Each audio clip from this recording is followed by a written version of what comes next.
ছাগলের বাচ্চার পেটটা টিমটিমা। আরে কথা কোন ঠিক কিনা? এই মিয়া কি ঠিক? এটা কোন ওয়াজ হইলো? আইরা ওয়াজ করুন আর ভালো ভালো বক্তা দুর্নাম করুন। এর লেগে তো অনেক করে মাহফিলে লোক হয় না। ওরে দর্শক ভাইয়ারা, আমি একটা জিগির ধরবো বাজান রে, আমার সাথে সাথে আপনারাও জিগিরটা ধরবেন। দেশে আইলো আইডল বক্তা, আঙ্গর যত মাথা ব্যথা। দেশে আইলো আইডল বক্তা, আঙ্গর যত মাথা ব্যথা। তার মাহফিলে 20 লাখ মানুষ, আঙ্গর মাহফিলে নাইকা। তার মাহফিলে 20 লাখ মানুষ, আঙ্গর মাহফিলে নাইকা।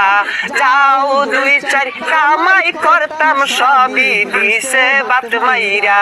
দেশে আইলো ভাইরাল বক্তা, আঙ্গর যত মাথা ব্যথা। আরে কথা কোন ঠিক কিনা?